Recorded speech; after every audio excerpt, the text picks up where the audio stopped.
Stephen C. Productions. Yeah, the military is crazy. You meet a lot of different kinds of people there. That's one thing I did love about it. It's really like eye opening. You meet so many people from so many different places. You know, it's really nice, man. Like I made some of the greatest friends of my life there from all different types of backgrounds. You know, different cultures and backgrounds. But it didn't matter. You know, like we were all just embracing the suck together. Like we're all doing the same thing. It's a special bond that you do make with I agree, especially when you're out to sea for like months and you have these are the young people you have. They're your family, man. Like you grow up, you care to love them, you learn to hate, love them. You learn like, man, this is my brother. You're listening to Talking from Experience. If you're an experienced listener, welcome back. And if you didn't know, you're about to learn. My name is Steven and I am your host. On Talking from Experience, I have casual, insightful, and entertaining conversations with community leaders, creative minds, and other interesting people from diverse facets of society. My goal with every conversation, aside from keeping you entertained, is to help you learn about the world through their experiences. What's up? It's been a while. I miss you. Well, I'm glad you're here. Check it out. Today I'll be talking with someone you've heard on here before, my friend Kevin, A.k.a ABE3 Rivera. If you haven't heard our first conversation, I encourage you to go check that out before you listen to this one. That's Talking from Experience episode 6, titled Fight the Future. We'll also be joined by Corporal Alex Salinas. It's been a long time coming and it's finally here. This was recorded actually a few months back, but due to life being so unpredictable, here we are. These guys were truly a blast and have some great stories to tell about their time in the U.S. military. Check it out. My name is Kevin Rivera. I'm designated as ABE3 Rivera under the United States Theodore Roosevelt. That's the USS Avian 71. I am ABE3 and I'm a slave, but one day I'll be free. And joining us today, we have Corporal Alex Salinas. Hi, I'm Alex. I am free now. I used to be in the military just like Kevin. But now I am free, but I'm a slave to society. Yeah, just working. Yeah, that's our motto on the boat. We keep saying that one day we'll be free when we have hard days. One day we'll be free. Where'd you serve? So I served in the U.S. Army. I was in for 4 years from 2013 to 2017. And yeah, I've been out for a couple of years. And then I see my boy Kevin wanted to join the military, and I felt like it got our friendship even closer. Yeah, I was able to relate to him on a lot of ththings. It definitely did. Like now I know embrace the suck, or another day in paradise, or like one day we'll be free, or like what's another one? Oof, we're living the dream. Yeah. That's one of the famous models. We're living the dream. Yeah, it's a common thing. You know, you'll run into someone like, "Hey, how's it going, Steven?" And then you'll be like, living the dream. Yeah. Another day in paradise. Like, you hear it all the time. Dude, like, it's just... It's like, we're living the dream. I was like, this is a dream. I was like, it's someone's dream. When do I wake up? And no one ever said it was a good dream. Hey, you know, funny thing is, while I'm on leave, man, I have dreams that I'm going back to the boat. Like, oh, my leave days are up. I better go back. And it's just, oh my God. Dude, I can't even escape the military in my dreams. I will still have dreams, like to this day, me being out, I'll have a dream that I'm not really out of the Army. I've just been on leave or vacation for 4 years, and now I have to go back.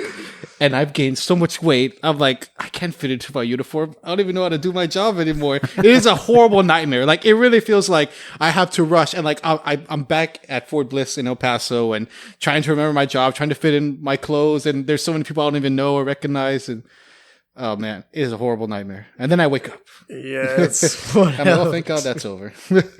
Sadly, I still got 2 years till at least my first contract is over. And who knows where it goes from there, man. Life is just one big mystery, one thing I learned. Man, so a lot of firsts today. We have our first repeat guest. We have our first in-studio audience and our first 2 guests in-person show. So this is kind of history in the making. Yeah, for sure, man. I can't believe I'm a part of this. Yeah, thanks for having us, Steven. Yeah, seriously, it's awesome. I can't believe either. Yeah, I haven't seen Steven here in years. We used to be in middle school together. Dude, I think I haven't seen you since middle school. Yeah, it's been a long time, but it was fun, man. I remember enjoying being in class with you. I remember having some laughs, but it was a long time ago. It is crazy how time just keeps just slipping away, and I realized middle school was just a fraction of my life at this point.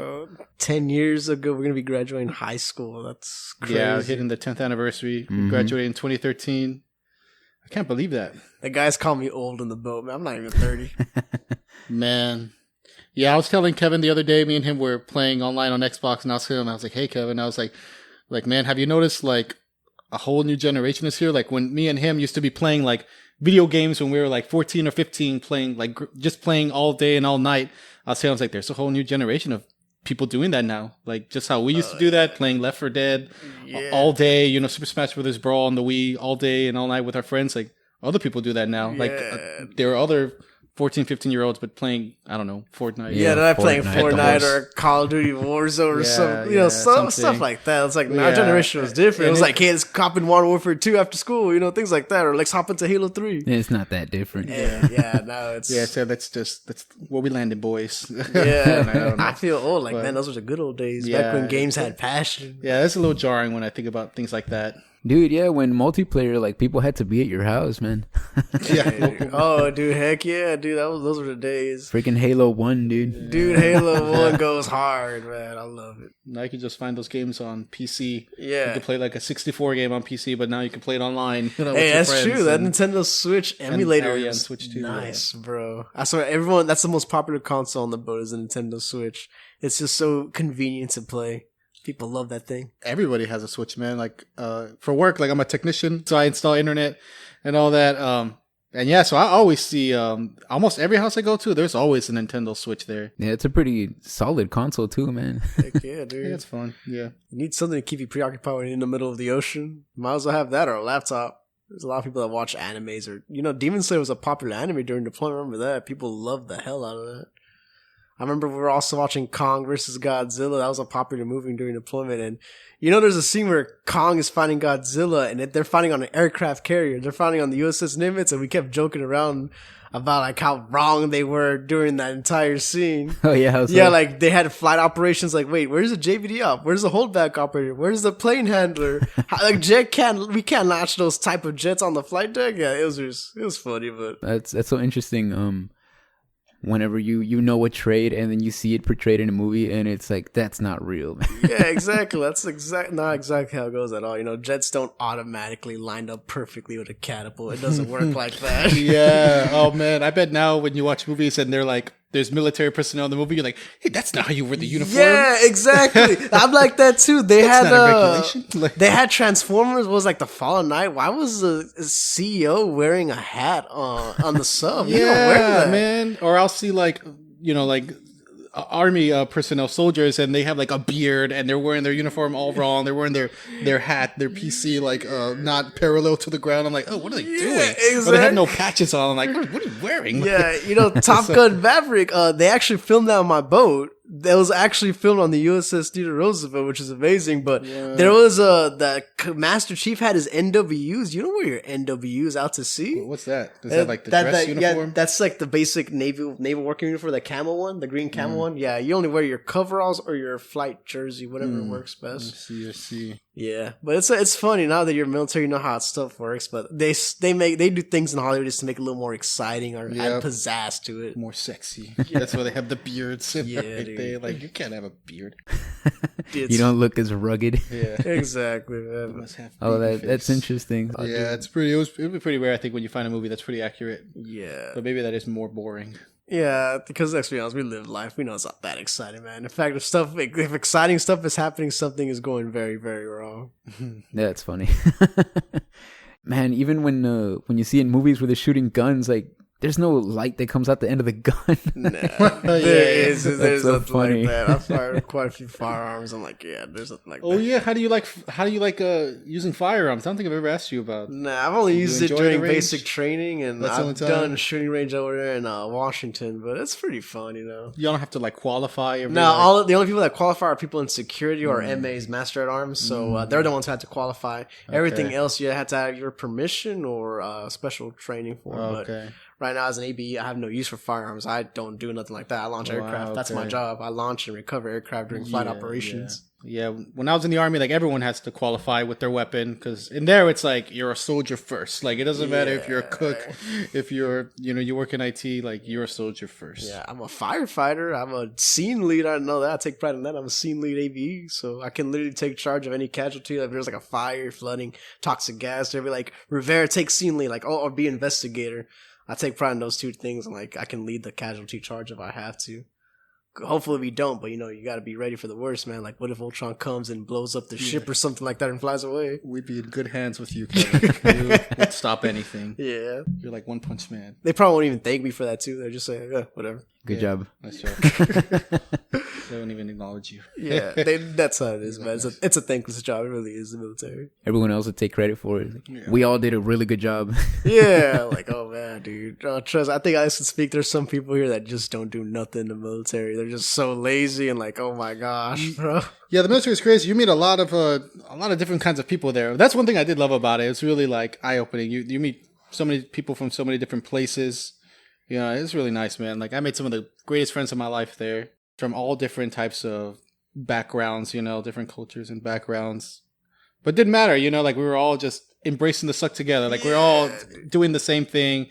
It's a special bond that you do make with I agree, especially when you're out to sea for like months and you have, these are the young people you have. They're your family, man. Like, you grow up, you care to love them, you learn to hate, love them. You learn like, man, this is my brother.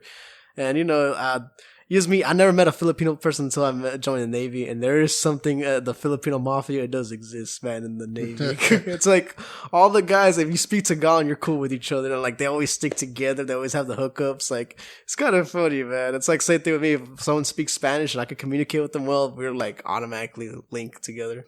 Mm-hmm. Yeah, I remember that too. Like, if I met other Hispanics, like Reyes or Sanchez, immediately, started to talk to Spanish immediately. Yeah, like, hola, ¿cómo estás, compa? Paisano, todo bien, todo bien. Somos aquí en el madrugada haciendo unos ganas. Todo eso, it's just kind of funny because some people get confused when I talk. Some of my white friends are trying to learn Spanish, but, they obviously just kind of learn the basics, you know. You'll meet some of the weirdest people too, man. Yes, you meet some of the weirdest, the laziest. I met some people, I hate to say, I met some dumb people, like, there's no way you don't understand this. This is like basic stuff. Yeah, there's some weird people out there. Like, I realized I was so enclosed here because I was just surrounded by Hispanics. Like, every school I went to was a heavily Hispanic populated area. It's strange. Like, even when I meet like other Hispanic people, you can tell that they have a different accent than you. It's like, oh, I know a Puerto Rican has a different Spanish than we do. A Cuban, Mexican, Central American, a Dominican, even some people who grew up in California, like, they have a different type of Spanish. It sounds a little, I won't say off, it just sounds different. And even like one of my friends, ABE2, she said, your Spanish is a little different. She asked me, did I learn to speak Spanish? And I was like, no, I grew up with it, and like I told her, like, your Spanish sounds a little different to me too. So it's like a little interesting. Yeah, well, like actual Spanish, like in Spain, that's way different. That's almost a different language. I guess, yeah, it's true. I always tell my friends, there's Spanish and then there's Mexican. There's like two different types of languages. I don't speak Mexican. I don't speak taco. You don't speak taco. Yeah, honestly, it's strange. Like, I hate to say in the military, I know if me and Alex, we were talking, we can obviously joke around like that, obviously no feelings are going to get hurt. We grew up in that generation, but this new generation that's taken over the military now, the younger generation, you have to talk to them a little differently. They just don't, those jokes that we joke around with, they just don't click with them. They get easily offended or they take it they're way too serious. So obviously you have to change your tone.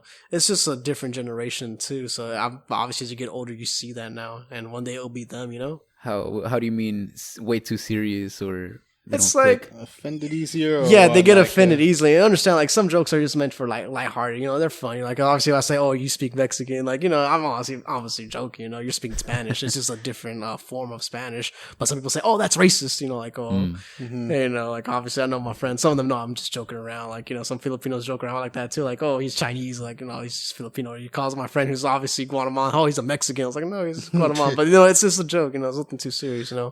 Sometimes in the military, you have to learn to get through, because there are going to be days that are going to be super tough. Like, man, I remember this past few months, I was working like 16, 18 hours, and it was just brutal. Working outside in the cold, it's raining sometimes. We're forced to work, skip lunch, and, oh, man. There was one day, I remember we were doing a re-reeve, an R2 re-reeve, and I was working from Thursday from 7 in the morning all the way to Friday, 2 in the morning. At the very least, we had that Friday off, but, that was a tough day. I remember that. I think Alex will agree with me. One thing I hate about the military, you think you get to work done, like, the day of the plan is finished, and then the last minute, oh, we gotta do this. We gotta do this last maintenance on the last minute, like, but this is gonna take 3 hours. We gotta get done. Like, oh my God, why wasn't it told us sooner? We could have gotten this done a lot faster and a lot more efficient, but it's just told you in the last minute that re-reeve takes about 10, 12 hours daily, and it's not easy. You really got to pull out the old cable and put in a new one. It's hard to explain, but it's something like that. I remember I was told, Rivera, you're going to be the CDI for the Q3R. Like, what? Why am I doing this early? Why didn't we do this last night? I thought maintenance support was going to do it. A Q3R is when you clean the water breaks, and trust me, man, it's filthy in there. What's CDI? A CDI means a collateral duty inspector. You're basically the supervisor of that job, that maintenance. And I was overseeing the guys, and obviously I have to send small people in. You cannot send tall or big people in there. They're not going to fit. Right. You literally have to crawl in like Snake from Metal Gear Solid to get in there, and it's filthy in there. It's dirty. I always tell the guys, I'm sorry, we got to do this. And it takes like about 2 hours or so to clean it. It's been, and I hate when it's thrown into you last minute. They've been working us long hours, and once you think you're going to catch a break, you never catch a break, man. There's always something else. Yeah, like it's just like a cycle when you go there. Sometimes, like, because when Kevin, when he goes out to sea, right? Like the preparation is very intense. It's always like the same loop. Like preparing to go out to sea or deploy is a lot of work, and then you're actually out there, and then that's where you're in the suck. And then when it's over, then that's your kind of time too. It winds down, and then it picks up again because now you're gonna go out and deploy again. Exactly. Long hours. I experienced the same thing. We go out into the middle of the desert. When I was in El Paso, we go out to the middle of the desert for like 30 days or so, like a month usually. Yeah. And we would not shower or anything. Like we'd just be out there smelling like ass. It's sandy. Hadn't showered in weeks. Man, it was terrible, man. And then but after a while, time does go by pretty quick. But that stuff was pretty bad. Just out there baking in the sun, not being able to shower, eating horrible food, sleeping on an uncomfortable cot. Yeah, I can relate. I remember I went to the water breaks again. They told me this at 2300, and it's like you got to remove the plug in the deck drain. We checked all 3 water breaks. There was no plug. There was just, I think the drain valve was just closed. And then I literally went neck deep into cold water. I was like probably 40 or 30 degrees. And at that point in my moment, it's dirty. It's cold. It's lubey. I took like a 30-minute shower afterwards. And I remember I contemplated, why did I join the military? At that moment, I was like, man. You were in gooey, nasty sludge. Yes. You're going to be a Ninja Turtle. It's for like the first 3 tanks, they weren't that bad. One was like up to my shins. The other one was up to my thighs. That wasn't that bad. But like the last one was up to my neck. I was like, there's no way. Dude, that's what if you like tripped? You're like, yeah, there's gosh. And you have to be careful. Bro. You can probably drown in there. You're not even supposed to go in the tank if it's on the 4th petcock. Oh my God. So that was actually a safety hazard. Like that was. And they still made you do it? Yeah. I don't think they knew about that. Funny. Yeah. So. A.B. Rivera, have you gotten it? A.B. Rivera? Yeah, A.B. And they told me, I said, I got off at 3 a.m. and told me come back at 8. I was like, man, I just took a shower and like, that's what defeat's like, man. And that's our motto in V2. Defeat is all V2 has ever known. That's the motto that sticks with us. Yep. Or like, I like this one too. My other favorite motto is like, God is good, God is great, God is an aviation bosun's mate. That's on my rate. So I was like, nice. Yeah, it could be rough out there. Should have been an officer, Kevin. Oh yeah, and it's funny. Alex is begging me to go officer. I keep telling my friends on the boat, I was like, man, my good friend Alex was begging me to go officer. I had a lot of people. Yeah, but when I found out Kevin was going to the military, and I know Kevin has a 4-year degree, as a bachelor's degree, I was like, dude, like you have a degree, you can join in as an officer, which isn't like normal enlisted. You're basically like a much higher rank individual. Like off the bat, you get paid a lot more. You're basically a leader. Like you at that, like you're a leader. You're not like a soldier or a sailor, like the grunts doing the heavy work. You are a leader because you have a degree. You can have a degree in anything, a degree in music, and they're like, you're smart. You must know how to lead. Oh my like God. You have a degree. You have a piece of experience. You finished college. Yes. Yeah, and they usually often pay more, and then they usually stay out of doing the dumb shit. Like probably how he was in neck deep in water. An officer probably would never do that. Yeah, they never would. They kind of just do more like paperwork and office stuff. Really. They do a lot of the more admin or political stuff. Yeah. Mm-hmm. Yeah, but I remember, I will say like chiefs usually get more respect than officers. Like a master chief has such high respect. A senior chief has high respect. An ensign's not gonna get that same respect, or a lieutenant junior grade, or 03, or even 03. I think it's only up to like 05 and above that. They know their stuff, because obviously officers, a lot of, I guess you could say, scratch my back, I scratch yours. It's like a lot of games. That's what I heard from them themselves say. Is that why you decided not to go officer?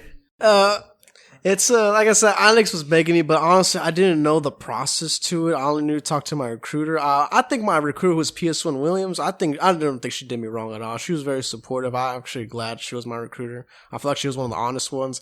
I feel it was more like there's this counselor who was a chief. Like he wasn't a bad guy, but he was trying to stray away from that. Like you can honestly tell when someone's trying to dodge questions. That's what he was doing when I was asking about the officer program. He was kind of trying to dodge that. I remember asking how much does an E3 get paid, and he said you can look that up. I thought that was a little bit suspicious. But it's just like you could say ignorance has played a role in it. But I wish I had tasted enlisted life first. Regardless, I don't regret my decision being enlisted. But if I don't even think I'll be an officer anymore. I don't want to. It's not a path I want to follow. Yeah, I think you still made the right path anyway. I mean, like whatever, you could have been an officer, but you're doing some crappy shit, but you are making memories that'll last a lifetime. That's what I think. It's fine. Like, yeah, I remember. Yeah, we joke about stuff like that. Like, it sucks, but we'll remember this suck for years to come. Like those times I was in the middle of the desert, it was horrible, but I can remember mainly the good times and the bad times too. But I look back and be like, man, glad I'm not doing that again. That was crazy. Yeah, it's been so long. It's kind of weird to even think that, man, I did that. Like I was in the army. I really did that for the free college. Honestly, yeah. I really went there for free college. Like, I always say you don't know power until you feel like jet blast hits your face. And I'm JBD out for Cat 4. That's my man-up position. I operate the JBDs. That's like that shield thing that goes up and down the flight deck. And whenever the jet's taking thrust, you feel that thing pushing you. Like, God dang, I gotta duck sometimes on the catwalk because that thing's really pushing you. Damn. So you're like, it's like when the anime character is like powering up. You're like, I was thinking that. It's funny. I thought like, wow, this must be like when it's like to fight Oryx, the Taken King and Destiny. Like, what if he's like using his dark energy? Waiting for him to finish transforming. Yeah. It's like Super Saiyan power up right there, basically. That's what you would feel. Yeah, that's what you feel. Super Saiyan power up. But your life at the Navy, it sounds pretty cool, man. Like it sounds like it's two different worlds compared to the Army. Like even though you are doing some shitty work, like I feel like you're still in a pretty decent environment, and you get good benefits when you finally get out. I'll say that you do get good benefits. I do like my job, believe it or not. The man-up positions are actually fun. Like flight operations, I don't think that any ABE complains about that. It's actually the fun stuff, if you ask me. But the maintenances, the other tolling stuff, it's like what Alex said. Like he told me, like they don't tell you the bad stuff, or they stretch the truth. I feel that's what they do. They don't tell you about like the long working days because of maintenance and things like that. They tell you about the cool thing that you do that lasts, 30 seconds, but they don't tell you about the 8 hours of prep that you have to do. Yeah, everything before and after. Yeah, dude. I guess it's like, they always say the grass is always greener. Yeah. Yeah, that's pretty much it, man. With anything, really, you're gonna see the end result, right? But behind that, there's so much that goes in. You see how the sausage is made. Yeah. Oh, yeah. How the sausage is made. I just want to eat it. I don't want to know how it's made. You see the jets launch. They show you those cool videos. Like, I'm pretty sure they show all those boot campers, like straight out of boot camp, or like even the guys before they sign the contract. Oh, they show you these videos of the jets launching, the guns firing, but you don't know what goes into it, man. There's a lot that goes into it, man. Those catapults, there's a lot that takes to launch those suckers.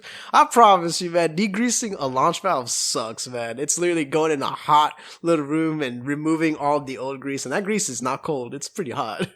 The maintenance guys, like mechanics, have it pretty brutal. They're working with some Stone Age equipment because military equipment is pretty shit sometimes. It's just old.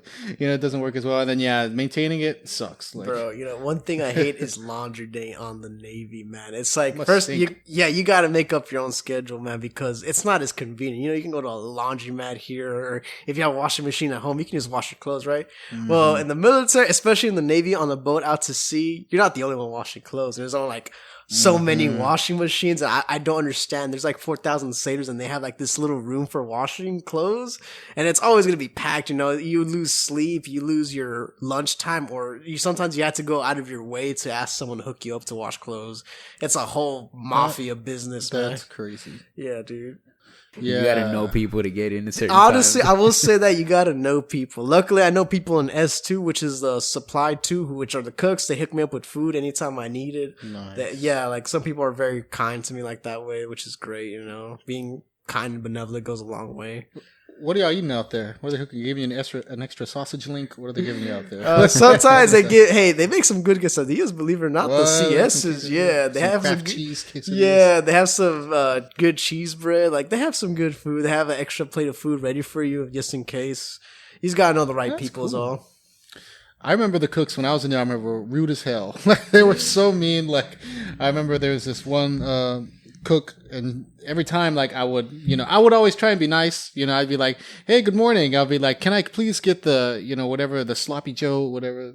And then I remember always she would just have the face of like, I don't want to be here. Like a blank, like mean face, and always like, I guess my voice is loud. So I'd be like, good morning. Can I get the, and she'd be like, I can't hear you. Just like, I can't hear you. Like, oh man. And I was like, man, fuck you, dude. Like, at that point I was just like, give me the sloppy Joe. Like, because some of the cooks were pretty mean, but some were cool though. But I understand they had it pretty like, there's one thing on the menu. There's only one thing. Honestly, what? I can't hear you. What do you want? Ground beef sucks in the boat. I'll say that. Taco Tuesday, hey man, Tuesday. Yeah, that's what we call it. Just white people doing it. The white people they use that ground beef. And it's a hard shell taco. It's like, bro, oh my god, this ain't even a taco. Dude, but whatever. Yeah, man, like that's what I was like. When I was saying like you meet people from all different backgrounds, I would meet the whitest people that would legitimately believe that Taco Bell was Mexican food, like authentic Mexican food. And I'm like, you're kidding. Like, come on, bro. Like, because I'll be like, man, is there any Mexican food? Like, we have a Taco Bell. And, I'm like, haha, very funny. But they're like, what do you mean? Like, we have Taco Bell. What's so funny? Get a quesadilla over there. I'm like, there's people that never had like Mexican food in their life. I remember some dude was telling me that Houston was Tex-Mex. Like, not real, there's not real Mexican food over here. What? And I was like, how dare you? I'm like, you must have never been to Houston. You gotta know where to go too, though, because there's a lot of Tex-Mex, but there's also a lot of authentic. Maybe he just lived. It was some Vietnamese dude, but he was from Houston. He went to U of H. Oh, you know what? Because he lived on the Southwest Houston. Maybe. Yeah, like you say, he's got to go in the right places, man. Honestly, going to a taco truck is probably the most authentic Mexican food you're gonna get. Going anywhere. If you go anywhere and it's disgusting in there, you're like, this is a good place. That's what I like about being here. I feel like you can walk into any Mexican place and it's gonna be good. Like at least decent. Somewhat authentic. If the table's sticky, the tacos are gonna be good. Yeah, if the tables are yellow, the yellow tables and pretty sticky, like and you see a roach over there. No. Yeah, like the white plastic tables. Yeah, I know exactly. Sometimes you can just tell, man, because you grew up with that. Like, man, this is good, authentic Mexican food. It reminds me of home. Yeah. Everything's filthy. Oh, man, I remember I had a friend named Lopez, CS3 Lopez. Shout out to you if you hear this. He always used to put like Mexican reggaeton ranchera music. And I was like, man, during deployment, I was like, it's home there. Yeah, man, that is crazy. Because, like when you're out there, you only get a little taste of like your own culture. Because there's, like I said, when I was in, there was a lot of mainly white people. When I was in, there were not that many Hispanics. Yeah. So it was really cool. Like, and if they were Hispanic, they didn't like play music like that. Or, like we couldn't like relate on a lot of things. But man, it was nice when you could find someone like that. Like, oh shit. Or like someone that's from Houston. I don't know if you have any friends over there that are also from Houston. I only have one. He's in the gear. Yeah, he's a pretty cool guy. Oh, yeah. Yeah, I remember I made one friend who was from Houston and we would drive together like whenever we'd come back. There's nothing like being home, huh? Like, no, home is home. Yeah, I know you say like it is a thankless job. But I feel like when you're home, that's where like all the appreciation comes from. Yeah, I guess because we love you, man, thanks, and we're happy to have you back. Yeah, for real, man. You really, like, I feel like when you're home is when you realize the great that you're doing. Like when you're home like this, you realize like, whoa, like I'm in the military, like I'm doing a lot of good right now. Like it may suck, but you're doing a lot of good for yourself right now, man. Like you're really building up yourself. Like whenever you choose to get out, like I know that you can only really go up, you have a lot of good opportunity. Thanks, I appreciate that. Yeah, I will say it does feel nice when I come home. I feel like a superstar. Home, family and friends, like you said. Miss you, and you're eating. You're spending time with your family, eating things that you never got to eat again, like experiencing things that you did when you were at home. Yeah, and that's where it really settles in of like, wow, like this is great. Yeah, there's some things that I realized I took for granted, man. Like something as simple as just driving in your car, going anywhere is like. During COVID times, we weren't allowed to leave base. I remember that. That was you were in during the during the COVID times. Our first, I joined in 2020? Yeah, June 2020, and can't slip in my mind. June 2020. Yeah, that was the COVID times, and I took the COVID cruise and deployment in December 2020 all the way to January 2021. That was quite an experience. Not January, I blame my last stuff. Yeah. And you had the quarantine, right? For 2 weeks or something? But that was nice, though. I mean, I had my Xbox Series X. I just played You got to play that? Nice. Yeah. What the hell? That is crazy. We never had anything like that. That's cool. My boot camp was brutal.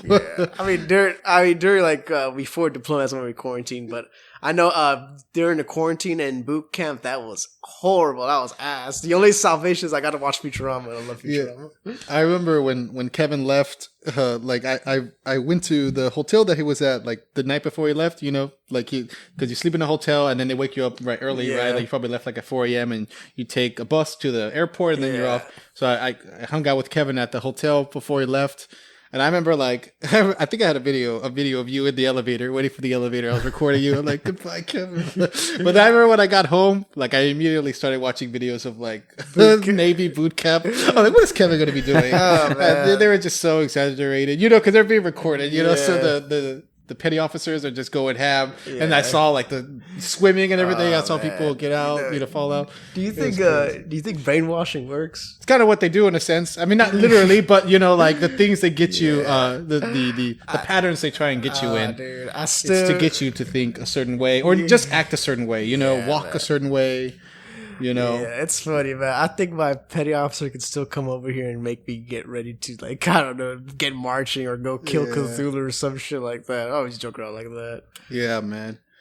That was crazy, man. I can't believe how long it's been already. I remember when you finally got out, like when you finally finished boot camp, you just randomly commented on something I put on Facebook. Yeah. I was like, Kevin? I still remember like kind of the house that I was in. Pop up randomly. Yeah, I kind of remember like the house I was in. It was such an emotional event. I still remember it. Like, Nani, Kevin? You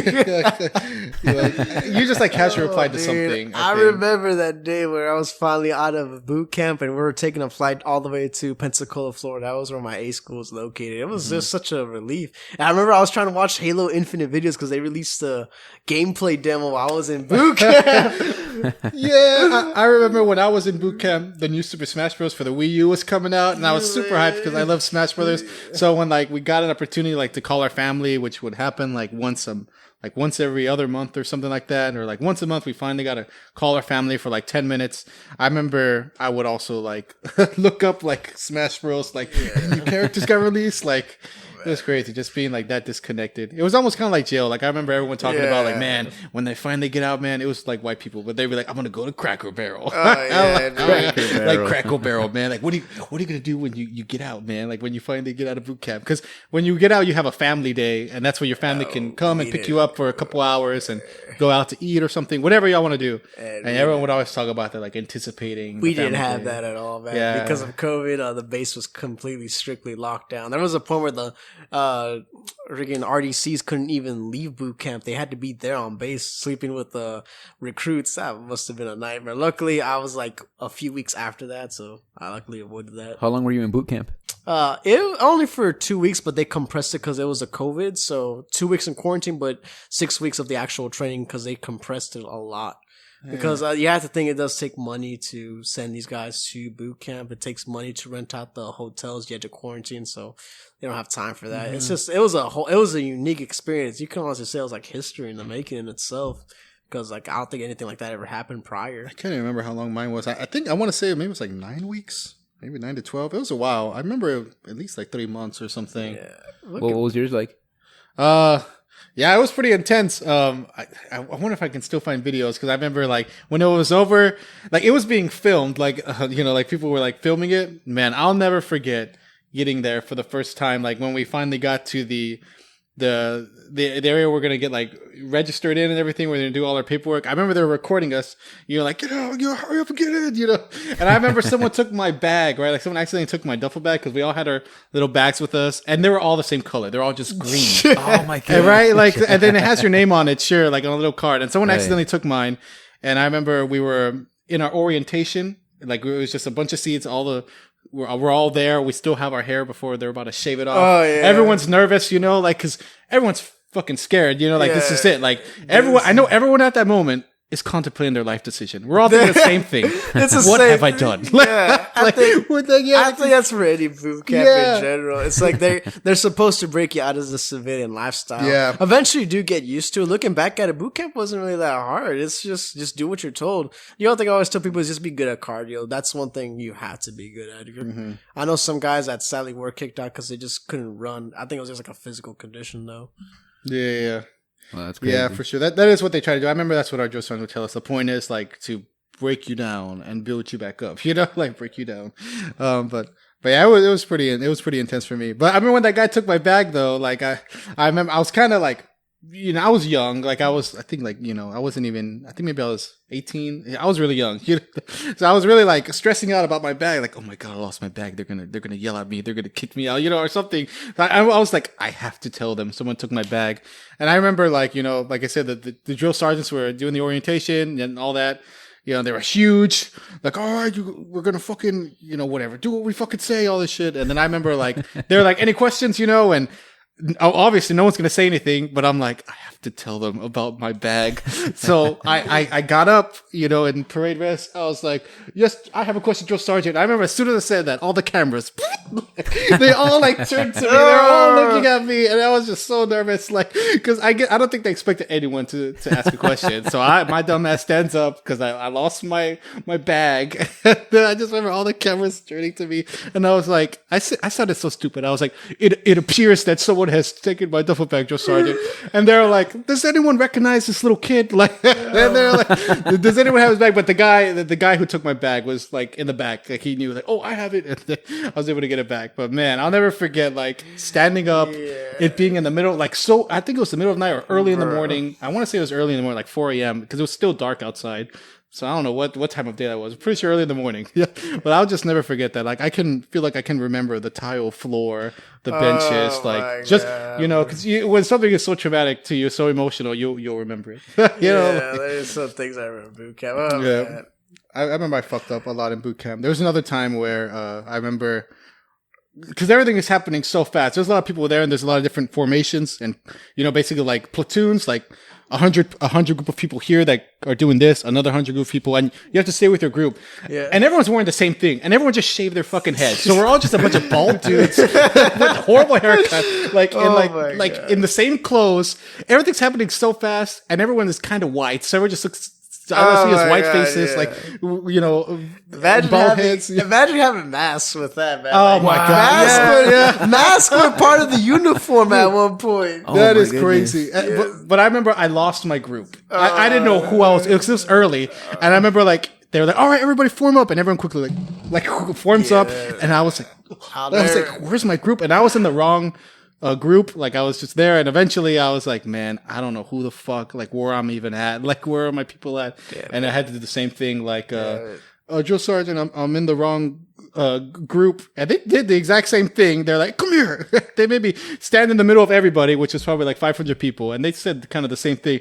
Does anyone recognize this little kid? Like, and then like it was so embarrassing. And then one group, I just see a few hands raising up, and then I was like, oh, there I am. Oh my gosh! But all I can do, man, I told Kevin the same thing, like.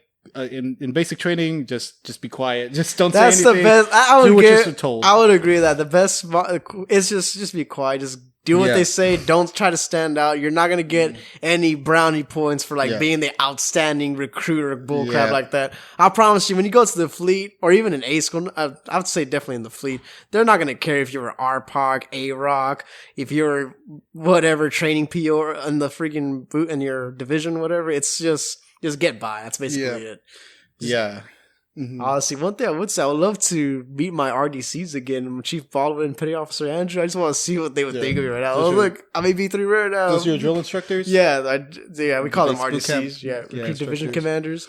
It'd be funny to meet them again. They probably don't even recognize me. Yeah, I wish I could meet them again because after I got out of basic training and I was in the Army for a while and got some experience, I learned that the drill sergeants are just normal people. They just have to act that way because they have a specific badge, and then there's people that are in my unit that aren't drill sergeants anymore. But they were past drill sergeants, so they have the badge, and they were mean, but at the same time they were cool. And so I'm just like, wow, like I realize now, like, man, I probably could get along with. They treat them. you differently once you graduate. Yeah, once you finally graduate, they do treat you differently. Yeah, like I said, they're just normal people. They just have to do it because they have to train you. You know, it's part of training. Per se. It really is. And it's honestly, pretty funny. I know special forces. I hear some guys talk about like special forces training, like EOD, search and dive rescue team.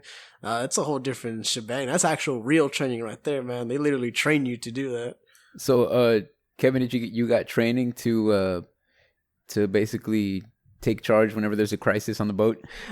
There's something called Inboard Emergency Team, IET. It's basically a group of random people they throw in together from different work centers, and they train us to basically combat any casualty.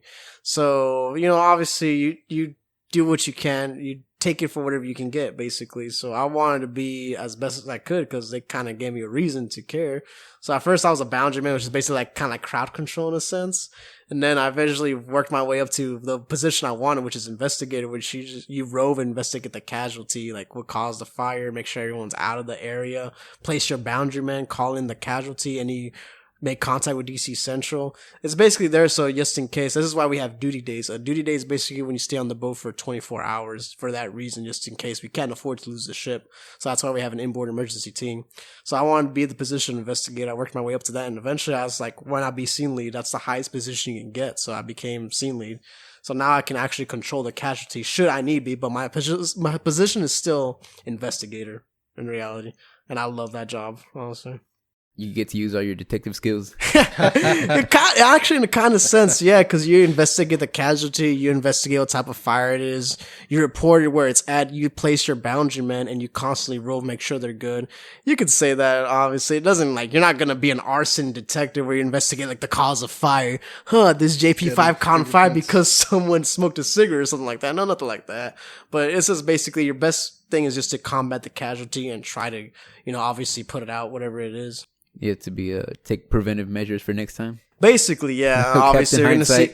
Yeah, once the fire or chemical leak or flooding is out, obviously they're gonna see what caused it, so we can repair it. Obviously, believe it or not, a lot of the boat is just like, man. Some of it's, I'm amazed it still works, man. Some of it's like from the '80s. Like our washer and dryers, they're like from the 1980s, man. It's time to replace them, but no one wants to do it because like it's in a deep underground dungeon. It's just a pain in the ass to do so. You got to get it all down the stairs, man.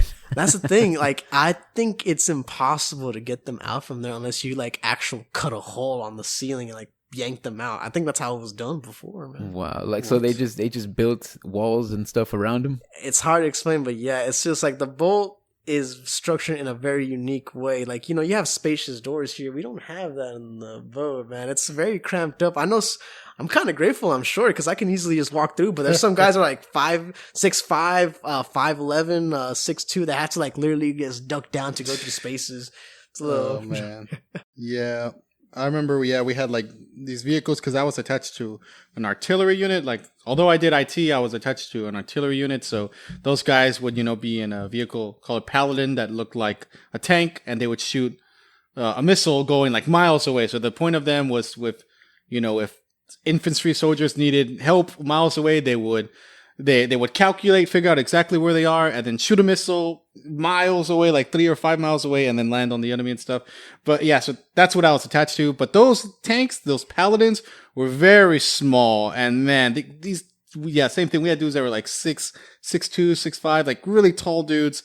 And oh my God, I feel bad for them having to cramp in that literal metal box. Like, it is metal. And they would be sleeping in there too. Like when we'd be out in the middle of the desert, I don't know how they did. They literally would be sleeping on pure iron. Like, that is so true. In the military, you learn to fall asleep in some of the weirdest places. Bro. Yeah, that is true. I was falling asleep in the water breaks. It's dark. It's cramped. It's filthy. It's a little hot, but you just, man, dude, you just like, when you're tired, man. Mm-hmm. I remember being out in the middle of the desert again, and at a point, like, there's really nothing going on because the whole reason we're there is for those guys in the Paladins to train. And it was so annoying because we'd be out for a whole month and they would only be training. Like, they'd only actually be firing for like a week. Yeah. But we'd still be out there for another 3 because they're like, it's a great training opportunity. That's what they tell us. Yeah, but yeah, I remember also sleeping anyway. I remember it being like 105 degrees. And I'm like, dude, I'm just going to sleep. And I remember waking up like drenched in sweat. But I'm like, what a good nap. It's amazing. Yeah. I remember. I appreciate it still. I used to use an old dirty bag of laundry as a bed. behind the rotary desk. I just slept there after like during a hard working day. Just take a nap right there and like, oh, it's just amazing. You just learn to sleep in some of the most awkward positions. Isn't it like SEALs? They train to like sleep standing up. Something like Sleep like Dracula. I never encountered Navy SEALs. I only encountered EODs and research and rescue swimmers. That's the only special teams I worked with in the Roosevelt. There are a lot of job positions on the Navy. So like mine's a flight deck, so we have air department. So I'm ABE. I launch and recover aircraft. That's my main designated job position. But we also have CSs who are cooks. We have MAs, master at arms. We have MMs, machine mates. Those are the guys that give us our steam. Without them, we can't have steam to launch our catapults. We have personnel who would deal with the paperwork still. The deck guys, we call them deck department. They deal with a lot of the anchors, the ropes, the marlins. Okay. They deal with the rafts too. We have the gunnery mates. They're in charge of the guns, make sure they're good and properly maintained. They actually do parade and retire the colors during when it's time. They actually have their dress uniforms. While we're important, you have duty day. If you have watch, you have to be in your dress whites and dress blues. It's just part of military standard. So, yeah, like we're all sailors technically. We just all have different positions to fulfill. So sometimes, like, they can't do my job. I can do theirs. I can't do their job. They can do mine, though. It's a little kind of because you've trained in different areas. Basically, yeah, they say I know one of our officers tells us like without ABE or without V2 there is no aircraft carrier, which I mean it is kind of true. We do launch and recover jets. That's the purpose of the aircraft carrier, is to launch and recover jets. Without us, we can't. Who's going to launch the catapults? But we do need other people. Like, how do I get steam without the machine mates? How do the machine mates get steam without the reactor people? They need to create that steam. Like, it doesn't come out of thin air. It's a whole process. That's why it's like they do say that ridiculous cliche, one team, one fight, which is true. You do need each other. Like, I was jets. about to say that. Yeah, like, jets need fuel. Like, we have ABS for that. And I kind of wish I was an ABF because they're living life, man. It's chill. They just fuel. They're the pep crew. That's all they are. But they have purple, and purple looks pretty cool, I'll be honest with you. And, we have ABHs. They direct the aircraft to whatever. They're like kind of like the taxi people in a sense. Taxi people? Yeah, that's what they do. I've literally seen them kind of like maneuver the aircraft. Basically, they guide the jets to where they need to align perfectly to the catapults. Basically, we call them ABHs. Oh, okay. And once we get the jets perfectly aligned to our catapults, that's when we do our magic. We prep it, we launch it, we have the whole back bar ready to go. We have it aligned to the shuttle, the breaker bar, everything. I raise the JBDs. Thrust, poof, launch that jet. They don't tell you all the stuff that goes on behind the scene. And I remember the first time I had you on the show, somebody messaged me like, "Oh man, I could really tell you did your homework on what Kevin does." And like literally, I had seen like a video the day before where it's like, and I was like, "Okay, cool, I get it." Yeah, like I said. So, like I said, to get that jet, it has to be attached to a whole back bar, which attaches to the buffer hook, and that buffer hook is attached to the spears. Once that, we have to have the certain CSV set to a certain number, which is determined by the aircraft's weight. And I deliver that weight to panel. Panel will get everything ready, and I'll raise the JBDs, and the steam will be ready. Once they put the fire, the launch pistons will launch and launch that jet at 520 psi plus or minus 10, depending.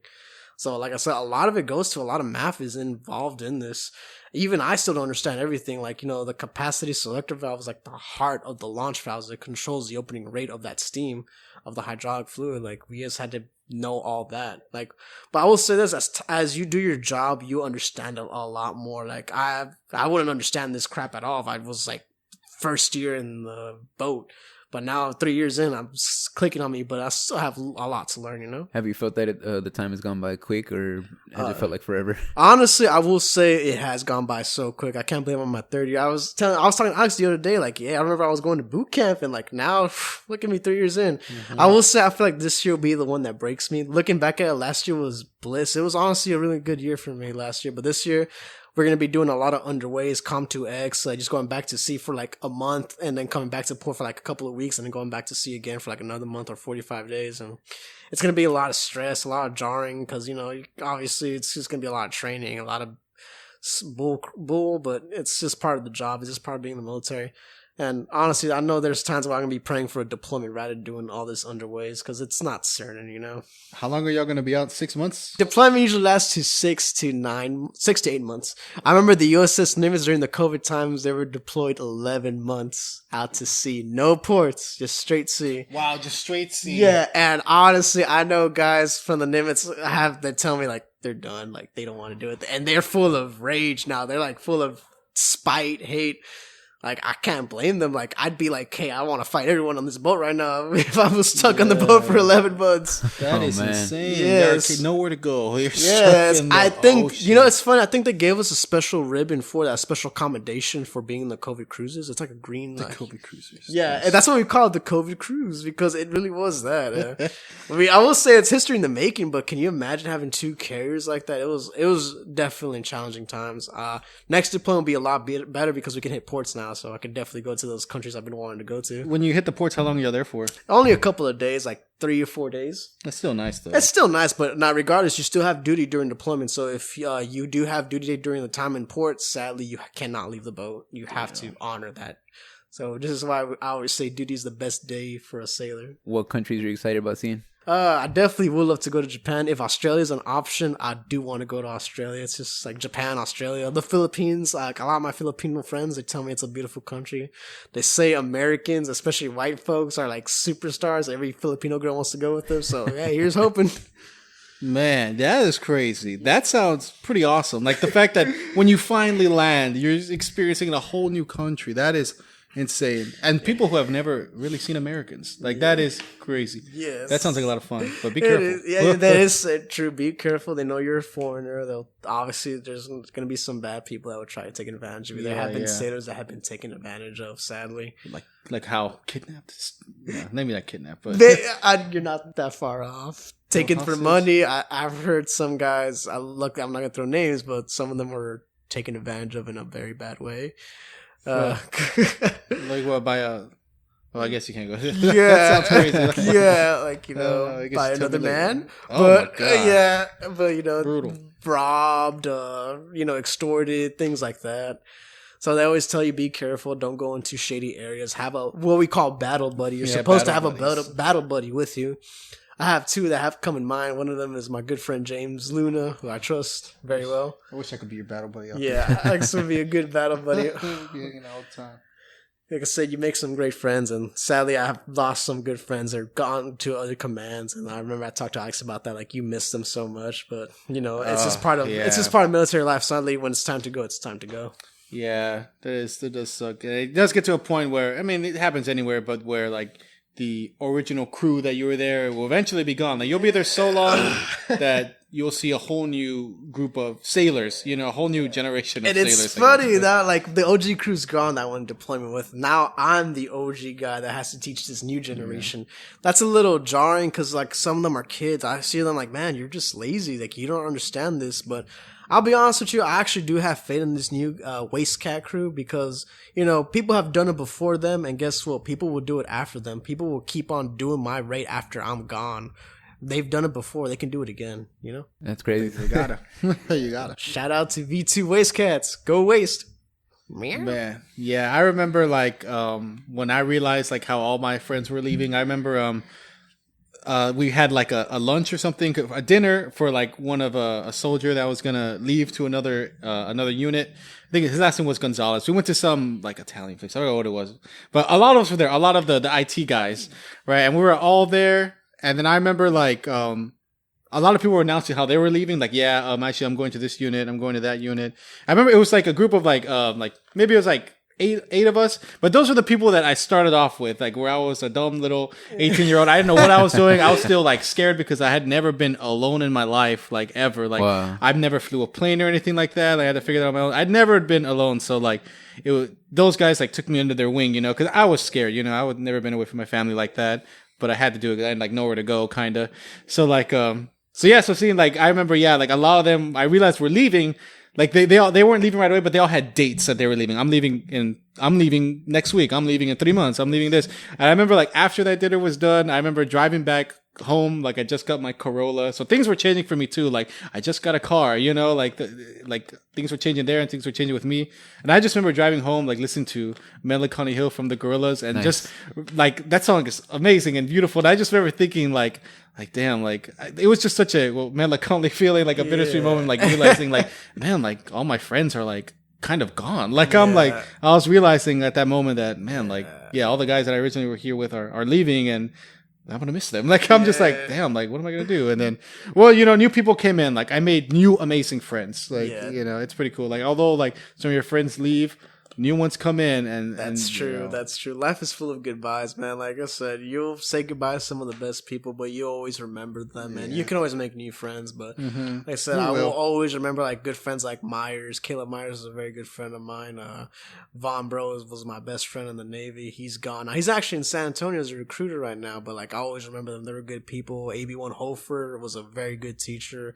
My first class recently ref, AB1 Quesada, she was like a tia. I always joked around about her like that. It's like she cared. She was very emotional, but she cared. Like I feel like she was one of the few first classes that really cared about us as sailors. She knows how hard the rate can be, and the rate can be hard. I hate to say it. You can't help but notice that other jobs, other people have it easier than we do. Like, they never had to do clean the water breaks in the middle of night. Yeah, like they work us as slaves, man. That's why we keep joking around like one day we'll be free, but like, they don't know what it's like working 16 hours or 18 hours. How can I explain it to someone who just cleans dishes all day or does like there's people that literally just do officers or chiefs laundries all day. Yeah. How can you explain to them like what it's like to be up during night during flight ops, like when you can't see nothing? It's just a whole different world sometimes.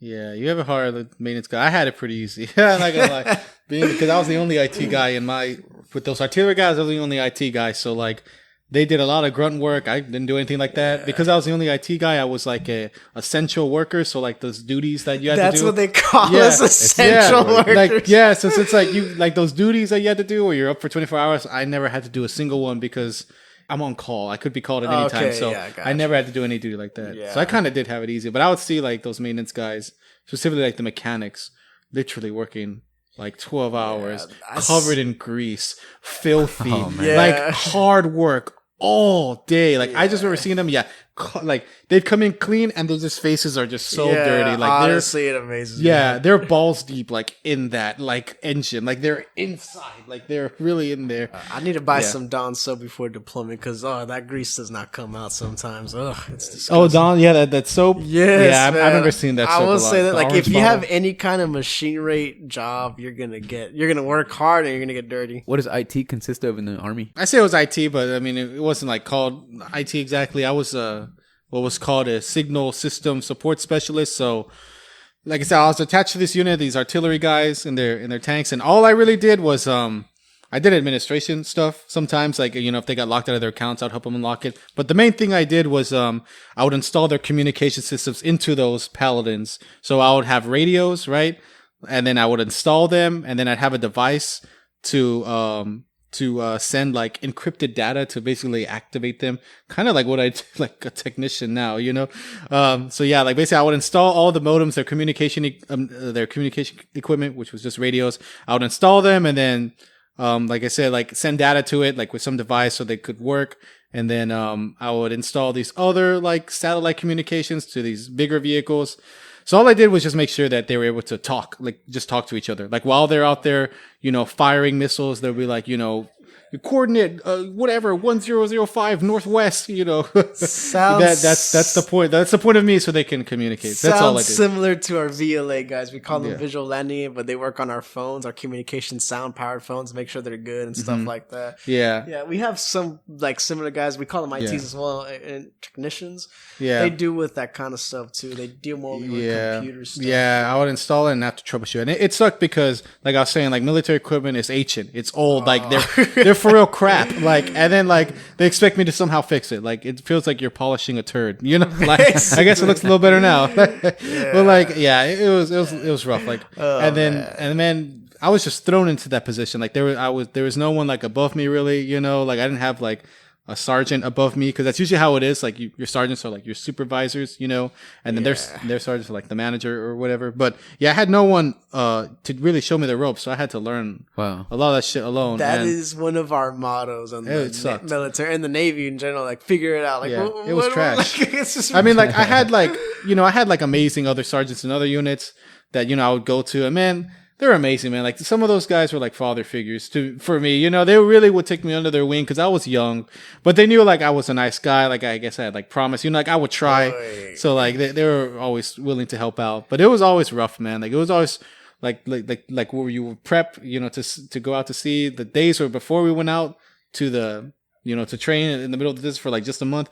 It was so intense, man. Like, so many things I had to do and just do it alone. Like, I had to those radios, I had to take them to a specific spot to get like encrypted, like get prepared. And I had to take these other things, these other type of satellite discs that would go into other vehicles that would power like a computer and basically give a signal. I had to send those to another location and stuff. But it was, the worst part was when you were finally leaving and I had to install everything. Like, it was like 100 radios, other equipment, and I had to do it all by myself. It took hours and it was so stressful. We'd be up, we'd have to show up like at 3 a.m. Like, they would make us show up stupid early.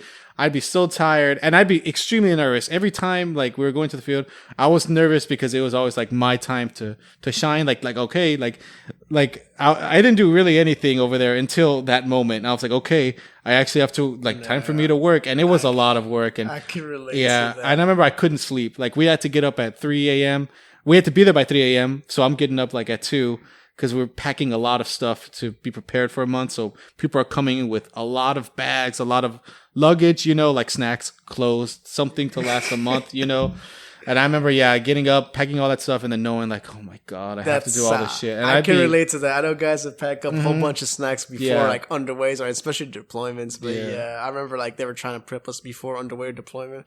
I remember before we come to San Diego, that's when they worked us to death. We were working like slaves. Yeah. Trying to make the impossible possible is what they say. And I remember they told us, oh, in San Diego is going to be easier. It's not easier. They're doing the same. At least we're not working like 15 hours. I'll say that, but still. Yeah, that was a common thing. They'd be like, whatever you're doing, they're like, whatever unit you're in, they're like, this isn't the military. Like, this isn't the military. Like, you know, over here in Fort Bliss, all the dumb shit we're doing, you won't do that anywhere else. Like, that's always what everyone said. That's what they say too. Like, they say, this is not the Navy. This boat is special. Like, man, that's what they said about the U.S. and then I'd have friends that re-enlist for another 5-year contract, and then they go out to another unit because they're like, oh, it should be better over there, and I'll keep up with them, and they'd be like, dude, I hate it here. It's worse. Like, they say the same crap to me. I was like, I remember I told him that, like, and he knew exactly what they told me. My chain of command, this is not the Navy. Yeah, this is just this command.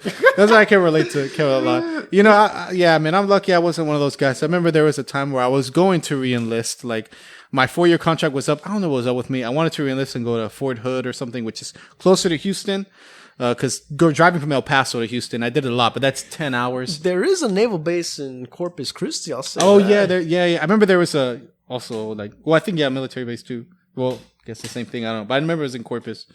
But I remember, I was about to re-enlist one time, and it was probably gonna have to be like for 5 years. But thankfully, I was ready to do it. I went in there. The recruiter wasn't there. Yeah, he was busy. I went in there and I was ready. I was like, I want to re-enlist. Like, I was ready to sign and fucking do another 4 years or 5, whatever it is.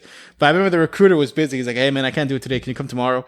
And I just got too lazy. I didn't go back. And man, I'm so glad I didn't, because I remember shortly after we went on leave, you know, like how Kevin is here, you know, we went on vacation. And it was just for like 2 weeks. And for some reason, that 2 weeks made me realize, man, I really don't like being in the Army anymore. Like, I don't know what, I think it was a whole year I didn't go back home. And then I finally went home with a car and I saw my friends again. I saw my family. And then for some reason after that, and when I went back, I don't know what it is, but I was just extremely unhappy once I went back and I realized, like, man, I don't want to be here anymore. I just want to get out. Did you have to learn anything about cybersecurity? No, not much. Like, cause all we really did was we had like cybersecurity trainings, but I never like got an opportunity to really learn anything like that. Cause it was mainly like, it was simple, like administrative work. Like, we had like IDs and, you know, like they had like a little chip in it and you would put in, and like I said, like if it wasn't working or if they forgot their credentials, all I really ever did was just like reset it. Or if not, if I couldn't fix it, I would send it to someone higher up. But yeah, I wish I learned more things in IT So I could have used it to getting out. Because that's why I picked the job that I did. Right. I was like, okay. Yeah, I was like, for trades, I was like, because the whole reason I joined the military was, my family was super poor growing up. Like, I had nothing. Like, when I was going to graduate high school, like, I literally had nothing. Like, wherever I lived, I was told that I had to move out. I had no car. I didn't have a job yet. I had no grants or anything for college. Like, I had nothing, man. I was like, I don't know how I'm going to survive or do anything, and get him now. Instinctively just joined. He's got a stable job. He has a car. His own place. Thankfully, it worked out. Like when I finally got out, it was a good decision. A decision I wouldn't do again personally. But it paid off. It paid off. Yeah, Actually, I have a quick question for you, Alex. Do you have to do a cyber awareness every year in the Army? Yeah, is it that shitty virtual reality one? Yeah, I think I'm from the future and they're hacked already. Crap, it's so boring. Do you get achievements? Yeah, you have to get a certificate for that. It's so stupid. Yeah. So explain what that is. It's like every year you have to do this cyber awareness close. It's just to teach I think everyone in the military is cybersecurity basics, don't download malware, don't leave your government computer easy to access and stuff like that. Don't leave your card here, your ID, which has that chip like I was mentioning. Don't leave it there. Keep it with you. Yeah. Simple baby stuff. And you have to do this every year, and it's so boring. It was a long training. It's and you have to do it on the most crappiest computers too, where the servers go down. Oh my god! Oh my god! Yeah. Yeah, I remember when I had it. They tried to make it fun. At one point, they added achievements. So whenever you would finish, you'd be like, "Achievement unlocked." Nice. Cybersecurity master. Oh my god! Just to make it achievements. You just learned not to write your password down on Post-it notes. Yeah, they have that stupid crap. Don't tattoo it on your body. Oh my god! Hey, I know some guys that tattoo the Sailor's Creed to their body. We make fun of them for that. Man, those guys are super hua or super whatever, super it's soldier. It's funny. Are they all new too? No, actually, that was a guy who got out from the Navy over a year ago. Wow. His name was A.B3 Henson. He had it on his by his ribcage or somewhere, and he regretted after a while. Of course, I have a guy who has the ABE wings tattooed to his hands, the shellback symbol tattooed to their back. I was like, well, that's kind of cringe. Why would you have that tattoo? We had that a lot too, and it was always with friends that just got in. We were just there, but I guess you're just so proud.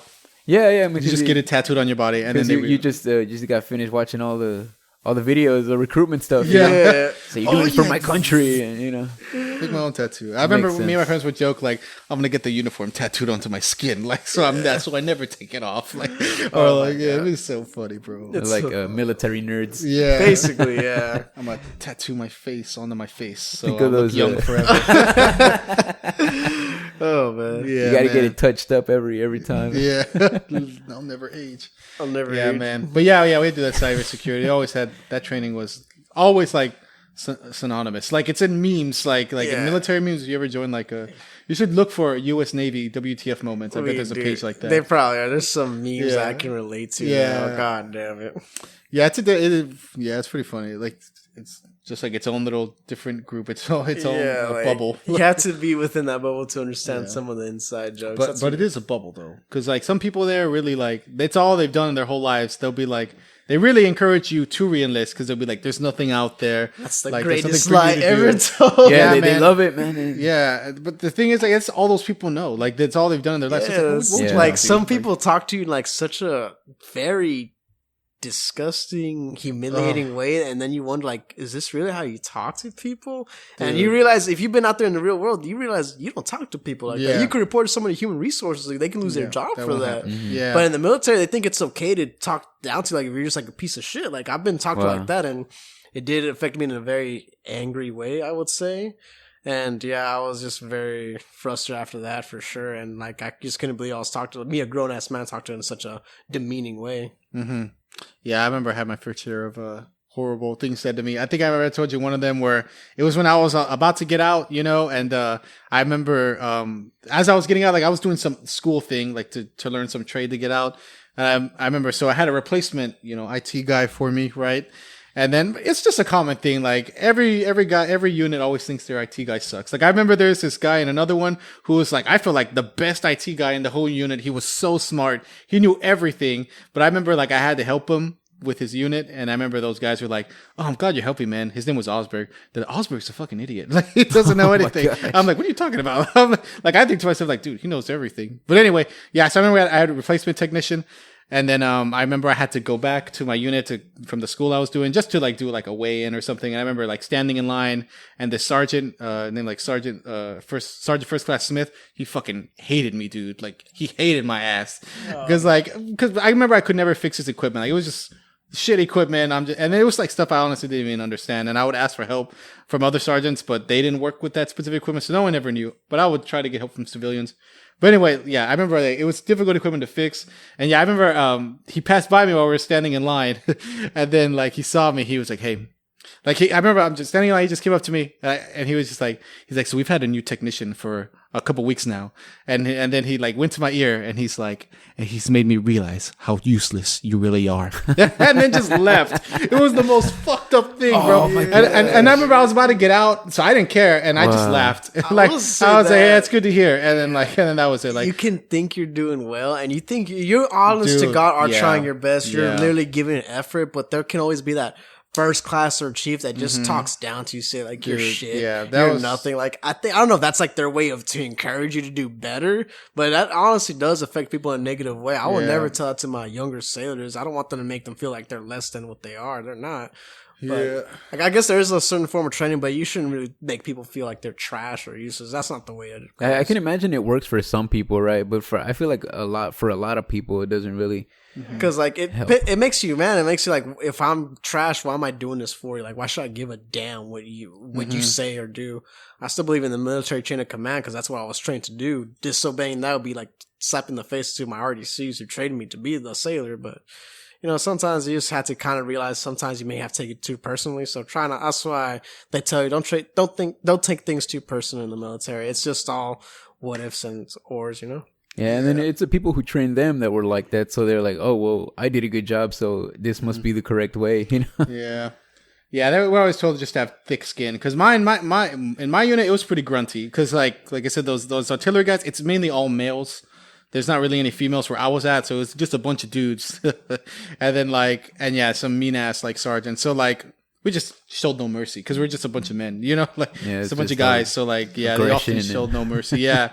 I never really ran into that many female soldiers where I was in. There were some, but like I said, I was attached to the artillery guys, and it's a combat job, and most of the people that are in combat jobs are usually males. Yeah, I don't think I ever saw a single female. There is like a kind of like a gender based rate. I'd like to say, like, you know, there are female ABEs. Some of them like look kind of mannish, you could say.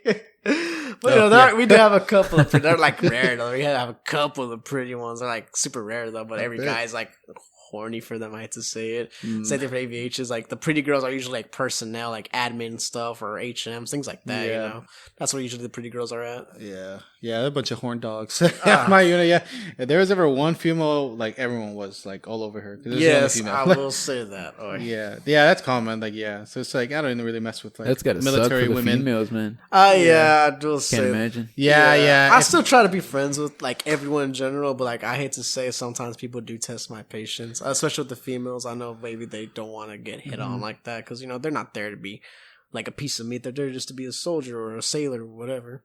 Yeah. Damn, it sucks. You brought up Fort Hood, man. They've been going through some.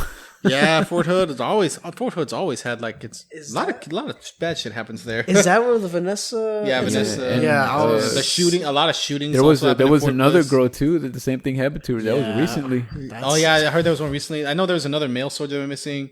That is unfortunate. Like they said, a shooting in the hospital. That's why they always tell people, like, understand, just because you're a sailor, a soldier, Marine, or a Air Force, whatever they call the Air Force. We call them Chair Force in the Navy. Yeah, the Chair Force. That's what we make fun of that. But like, you know, understand they're still people. You know, that just because they're in the military doesn't make them automatically good. They're still people. And people, you know, sadly, they have their own ambitions, desires. We are all sinners in our own way, man. We're not perfect, you know? So always be careful with people. You know, obviously understand that some people just aren't good people, sadly. Mm-hmm. Yeah, that's why you can't just go around disrespecting people. We all seen Full Metal Jacket. Hey, Full Metal Jacket is... Hey, we love some war movies, man. Like Top Gun was a popular movie, Full Metal Jacket. What's another good one? I know Alex's favorite movie is. Oh my god! What was it?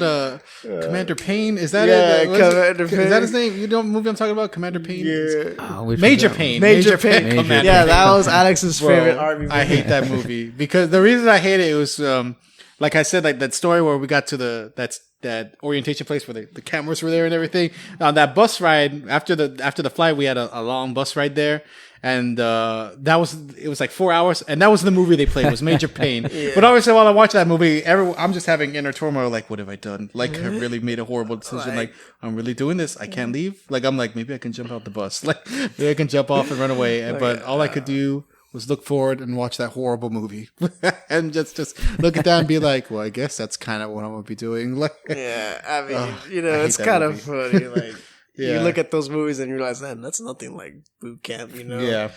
Full Metal Jacket, they don't do hazing like that anymore. They probably they probably did, but, they don't do anything like that anymore. You can report that for sure, but it's just funny. Yeah, I remember boot camp being, I guess, kind of fun when I look back my friend put it the best way. It's the most fun you'll never want to experience ever again. Yeah. I guess when you look back, it was pretty crazy times. I'm trying to think of other things. Like, did you go long without sleep or something? Yes, I remember after battle stations you couldn't sleep, and I don't know how I just blacked out, and I somehow ended up in the window cleaning it. I don't know how that happened. Oh my gosh, man, it just happened, or like how I blacked out and I somehow ended up in the head, like taking a piss, and like it happened. Like it was like 48 hours without sleep, and that's just part of battle station. That's part of the training. Once you complete battle stations, that's it, and you start like at 2200. You'd get done like at 6 a.m, and you can't sleep until like the next day. So obviously you're tired, you're exhausted, because boot camp is very exhausting. You're working constantly. You're constantly on your feet. You can't sit down unless they give you permission to sit down. So you know how that's like. Yeah. Yeah, I remember the same thing. Like we went about 48 hours without sleep. It wasn't like no training thing. It's just in that orientation thing. We were doing so much stuff, like getting different shots, like getting dental records ready. Like if you weren't a citizen, you were getting citizenship. Also, like they were cutting your hair, like shaving your head. I remember that was also the first day of boot camp, and I remember like I couldn't even sleep when I got to my bunk. I was just awake. I was like, man, I can't believe I'm actually here. Yeah, man. Oh man, dude. I remember like in those orientation, like I said, this was all orientation. So this is when you just got there. I'll never forget like seeing so many people like backing out right then and there. Like I remember we were sitting down and we were doing some orientation about, I don't know what it was. It was so long ago, probably about safety stuff. I don't know, but like being out in the wilderness. But I remember there's this one guy behind me and I could hear him being like, talking to the guy next to him. He's like, dude, I can't do this. Like, he's like, I can't do this. And I kept hearing that over and over. Like, I can't do this. I can't do this, man. I can't do this. And he stood up and he was like, drill sergeant, like he basically openly said like, I want to quit. I can't remember if the drill sergeant went up to him or not, but he basically openly said like, I want to quit. And I remember that drill sergeant like put him on blast. He's like, oh, you want to quit, you pussy? You're like, you want to fucking quit like, in front of everybody. And then, he's like, yes, drill sergeant. And then, whatever, like he got fucking kicked out. He left, right? Man, it was just some crazy times. But yeah, I remember that time was where we did not get any sleep. I remember writing, like I remember being in those meetings. I remember writing my notes on the paper, and I remember falling asleep. I was writing the notes. Like you would see me write. Yeah. That happened. Yeah, you would see me write. I was sitting down, and like you're trying to keep your eyes open, but like you're closing, and until you stand up, you're falling asleep. Yeah. And then I remember after that we had to march to the chow hall to eat. Right. I remember being so exhausted, and they make us sing cadence. Like. Late at night when you're sleeping, the artists come creeping all around. Yeah, some shit. I'm trying to remember like the things we would say. I think we would say some horrible things like shoot him in the head, kill him, and if they don't die, you gotta reload and shoot him again, bro. I couldn't believe I was there. Like I remember like immediately getting there, and then like everyone's like, get in the formation, and I didn't really understand what formation was. I just ran and started walking with them, and then they started singing that cadence that I didn't know. I'm just there marching, and then I don't know where they're just like shoot him in the head, kill him, and I'm just like, what the hell have I joined? like they're brainwashing me. But anyway, I remember, like I was so tired. Like we went in formation and we were marching, and then we had to, we're singing a cadence. Bro, I remember being so tired. I couldn't even say the cadence. Like I actively remember being there and, we're singing some cadence. I remember being like, like I could not even talk. I remember being so tired. Like I could not talk. Eventually, I had to like snap out of it, and then I was able to sing the cadence. But I remember the first things coming out of my mouth were like, like, oh my god, I couldn't believe that came out of my mouth. I was that tired. Like this has never happened to me before. Like I hate to say, there's days like that in the fleet still. Like sometimes you don't even get some sleep. You just gotta push through it. Sadly, yeah, it felt like a dream. Yeah, I couldn't believe I was there. I remember walking, in the long line and looking at the walls.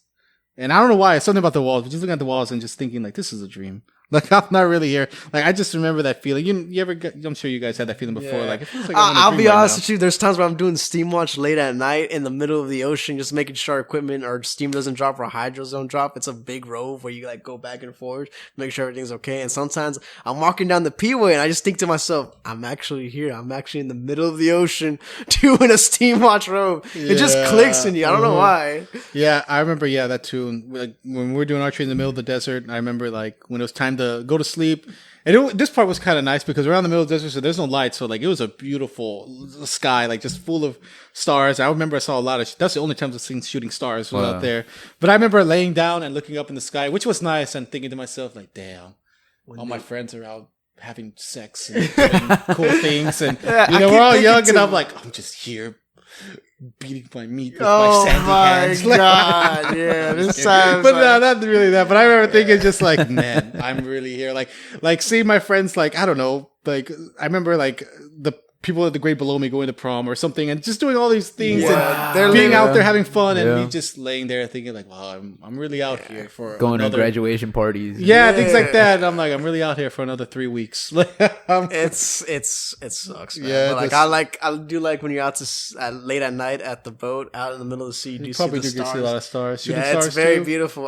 Sometimes you do see shooting stars. It's just very nice. It's like an ambience to it. I remember it was nice. Yeah, I remember just looking at the sky, and eventually, like, not every day, but I remember looking in the sky, and I would see a shooting star. I'm like, whoa, like that was awesome. We're in the city, we never see stars. Yeah, you never see that here. Yeah, I'm thinking Houston. Although downtown Houston is beautiful, I do need to drive downtown just once before I go back to San Diego. Yeah, the whole like East downtown right here, like Discovery Green and stuff. They decorate it real nice. Yes, Discovery Green is very beautiful. Yeah, I love going there during convention centers too. The George R. Brown Convention Center, they have some great conventions. I remember they had the Halo Outpost Discovery, obviously Comic Palooza, Anime Matsuri, some great conventions, man. I'm hoping to catch one of them one of these days, but because I'm in the military, it's still jarring. But I remember when I was in Seattle, Washington, my good friend James told me, hey, Kevin, do you want to go to Emerald City Comic? I wanted to go, but I just didn't want to go alone. And when he told me that, I was like, you know what? Let's go, man. And we honestly went all the way from Bremerton to Seattle to go to that. And that's one of my favorite moments in the Navy. Like me and my close friends, we just went to the convention center, had a blast. I spent probably $400 easily on that day. My card got on hold, or it was put on suspend because I was spending so much money. Suspicious activity. Yeah, exactly. Like, who's buying all these hentai figures? I bought some perverted stickers, I'll say. But like you see, like stuff like that is what you'll remember for the rest of your life, man. I remember things like that. We want to go to San Diego Comic-Con. That's probably next year, though. That's on the bucket list for sure. But you will spend a lot of money going to San Diego Comic-Con. It is not cheap. Yeah, do those things while you're there, man. I remember loving El Paso. 'Cause that's where I was really at, was just El Paso. But I learned to really love that city, and I made good memories too. Like probably the things that stuck with me the most. I made a really good friend there. His name was Abreu. Well, that was his last name. His first name was Angel. His last name was Abreu.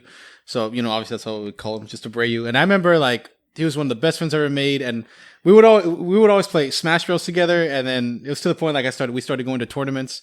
And man, it was so fun, man. Like me and him, like being together, like driving to different tournaments. Like we kind of went to the same ones, but we were like committed. Like we were actually so committed that we knew like the venue owner of the store. I remember we became friends with them, and we would kind of contribute like to that community. Like we would show up early. We would help them set up, we would help them tear down. We would bring our own TVs, and we became friends with the owner, and we were like really involved in that like community of just sweaty gamers. They tell to get more, it was fun, man. They tell to get more familiar with the community, obviously do more like community service work, it's good for the military, also good for your eval too. Like you can't even get a ribbon if you got like 80 hours of Dude, that's what I was trying to do too. I remember I put that in there. I said we worded it to being like we were contributing to like a youth camp. You know, like younger guys, like you know, like everyone stretches the truth. Yeah, and I remember my first sergeant ripped that shit in front of my face. Damn. And he's like, "How about you do your fucking job?" You know, they I do didn't get it. stuff I was like "Are you that, serious?" man. One of my first classes said 2 sailors weren't even worth the paperwork it would take to map them. That's gotta hurt. Like, Man. like, she's a horrible woman. Yeah. Wait, Man.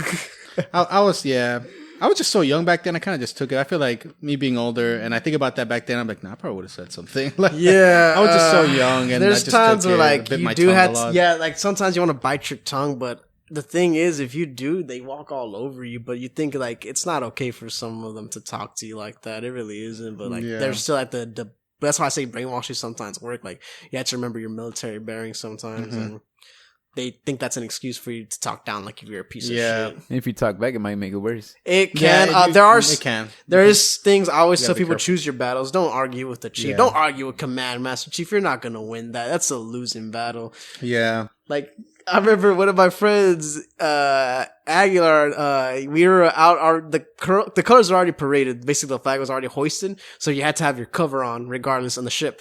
And you know, he didn't have his cover on. You kind of get used to not having it on after a while. And he was someone yelled at him, "Hey, where's your cover?" He just said, "Shut up!" And it turns out he told it to a chief. He didn't know it was a chief though. He was like, "What was that?" He said, "Shut up!" And he turned around and he saw the anchor. I was like, I thought he was trying to do damage control, but he told him to go to the air office. And Dude, that reminds me of a story. When I was in the army, but this was like when we were learning our job and stuff. And I remember there's this guy. He was from like South Africa, I think from Ghana. His first name was Bernard, but his last name was Yaboa. He was a funny dude, man. He had like the weirdest voice. I can't really remember, but he had just a funny voice. But anyway, I remember it was like the same thing. You could sleep anywhere. Like I remember like when we did our classes, we had night classes. Most people had classes in the day, normal like 8 to 5. We had night classes. So we went in like at 5 to like 11 p.m. And then since we were the last ones there, we had to clean up. Like we had to mop the floor and stuff like that. And it was late. It'd be 11, so people would be tired. I remember that guy Yaboa, like we were upstairs like mopping, and then he was sleepy, and this man knew how to sleep standing up. So he was sleeping standing up. I remember they're sleeping. And I remember these 2 sergeants like saw him sleeping, and they both like walked up to him, like on each side. He's in the middle, and they're like getting close to his face. And then Yaboa, he thought like it was us, like fucking with him, just like normal soldiers. I remember so those sergeants were getting close to his face, and that man was like half asleep, and he kind of like looked around, and he was like, "Get the fuck away from me." He said, "Get the fuck away from me." And those sergeants, they were cool. They didn't get mad. They looked at each other, and then they got closer. As soon as like he opened his eyes, he was like, "Oh," he stopped the parade rest. But they didn't do anything to him. But that was like the funniest shit. Like him just saying to those sergeants, "Get the fuck away from me." Man.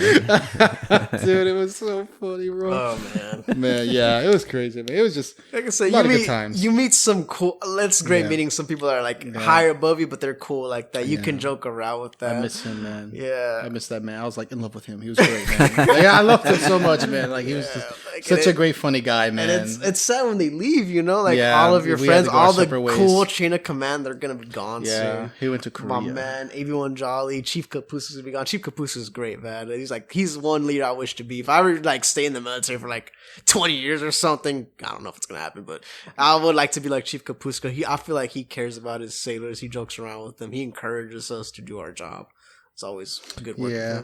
Yeah, it's cool when you have a good leader. Yes, the group we've had are good ones too. Yeah, for sure. I think, but sometimes my friend put out a good point. Like sometimes I feel like you have to have a bad leader to appreciate the good. Sometimes you do have to have the crappy one to see like how bad it can get. Yeah, yeah. We had some that were just like understanding, because I think they were just nice people that had families. They were just normal people, but they were just in the military. Because at the end of the day, like, the military is just a job. Kind of is, sometimes it's a job, and you have to acknowledge that. Yeah. Now, like, luckily there's no time of war right now, but you should always be ready just in case. Mm-hmm.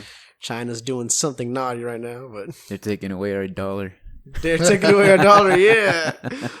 I hate to say it sometimes, men with power get corrupt, so they like to think they can wave the big stick around and intimidate other people. That's not what. Like, that ship of ours is a deterrent, man. It can launch aircraft from anywhere. And, we're ready anytime, anywhere. We're, warriors. Yeah, I guess true. Could happen at any time. Yeah, don't worry. When your guys are out here partying, having good beers, I'll be out there launching aircraft in your fruit name. Mm-hmm. You'll be there neck deep in some cold, gunky water. I'll be like, this is for America. Yeah, this is for Alex. Yeah. This is for talking with experience. Right. Oh, dude. Talking from experience. Yeah. Oh, I'll probably put that back in my credo. Talking from experience. Yeah. You know who I am? I was on Talking from Experience. Well, I can't wait to tell guys to listen to this podcast. I'm really excited to hear. Man, yeah, I appreciate you guys doing it with me, man. I've had so much fun. I love you guys doing most of the talking. Those are some of my favorite guests. I don't have to do nothing. Yeah, man. Yeah, it's like, I think it's the best part is just like hearing guys just talk about like their experiences. And, Alex is a veteran. I'm currently serving, so we can obviously relate. Even though we're two different branches, it's like we know the suck. Embrace the suck is the motto. Yeah, defeat is all V2 has ever known. That's my favorite motto. Mm-hmm. Yeah, that helps out. And I've also known Kevin like almost my whole life too. I met this man in, well, I'm pretty sure it was 5th grade. Yeah, elementary. It was 5th grade, where he had hair. Like, he had long hair. I had beautiful hair. Yeah, you remember me having long hair, I'm pretty sure, right, Steven? I was pretty proud of my hair. And I remember seeing Kevin's hair and thinking, like, oh, that's a nice head of hair. Like, very smooth, shiny, soft-looking hair. Man, I used to be jealous of people with long hair, man, because my family made me cut mine all the time. Yo, it wasn't until I was older that I got to grow out my hair. And yeah, dude. Like, I look at my fellow sailors and I tell them, I used to have your hair when I was 18 or 17. Like, yeah. And I tell them, like, I look at pictures when I was like 2013 or 2012. And like back in high school, I was like, man, dude, I had a full set of hair. It looked good. Now, like, oh my God, what's happened? Kevin, you just got to shave your head. I don't think you look bad bald. I don't know, but at the same time, some people on the boat are telling me to shave. They're telling me shave it. Dude, I'm shaving. You gotta let it go, man. You just gotta let it go, man. I'm the talented artist with no hair. That's sad. Yeah, your hair's really like, please. Man, get hair implants. Hey, I need to start charging higher up for commissions then, man, to pay my hair. Yeah, tell them for that. This is a fundraiser for me to get implants. I need hair.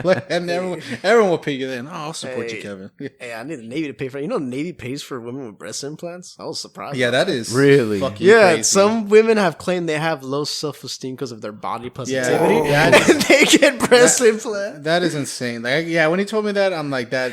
Like, it's sounds like a different case by case basis, I guess. But like, maybe I could do something similar. Yeah. Like, I have no hair and that's low self-esteem. Yeah, I think you could twist your words enough. Yeah, and then one day I'll have Kenny Loggins' hair. Like, oh man, dude, I'll be like, that's the thing. Like, I don't know if it's like a different era, like, because things are different now, right? Like with how we do things. Yeah, like, there's a whole bunch of things different now in the military. I remember when I was joined, you probably couldn't even say you were openly gay or even be married. Yeah, now it's a whole.